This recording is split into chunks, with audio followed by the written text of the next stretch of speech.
Halo guys, kali ini kita akan membahas tentang tips studi from home saat pandemi yang disusun oleh Triwayu Aulia sebagai tugas program aplikasi 2. Oke, kita akan belajar dengan tips yang pertama, yaitu tentukan waktu.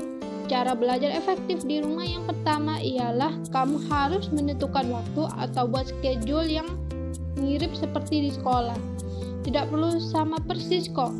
Misalnya dengan menerapkan waktu belajar jam 8 sampai 1 siang.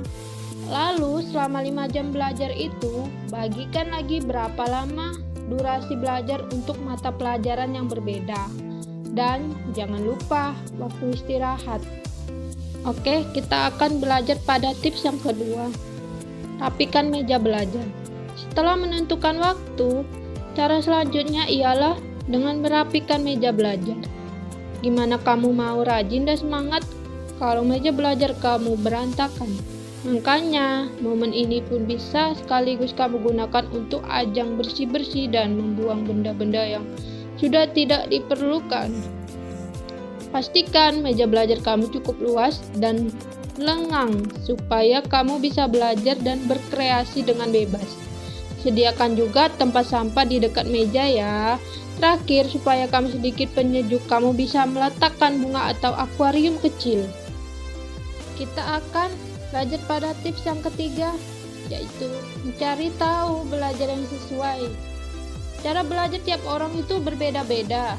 Ada yang senang belajar sambil mendengarkan musik, ada yang butuh ketenangan, ada pula yang senang sambil ngemil. Nah, mencari tahu belajar yang sesuai dengan kamu ini bisa menghindari kamu dari kantuk atau rasa malas yang menyerang. Dengan bersantai dan rileks, belajar pun bisa lebih efektif loh. Namun, pastikan cara belajar ini tetap bisa membuat kamu on track alias enggak terdistraksi ya.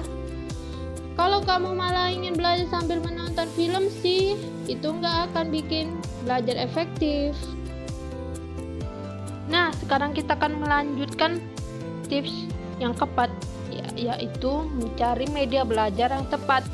Selain mendapatkan materi-materi belajar dari sekolah selama studi from home pun, kamu tentu harus tetap membekali diri kamu dengan media-media belajar lainnya yang tepat, misalnya melalui YouTube, Google, dan internet lainnya. Selain mendapatkan berbagai materi dari semua mata pelajaran, kamu pun bisa mendapatkan akses gratis saat ini.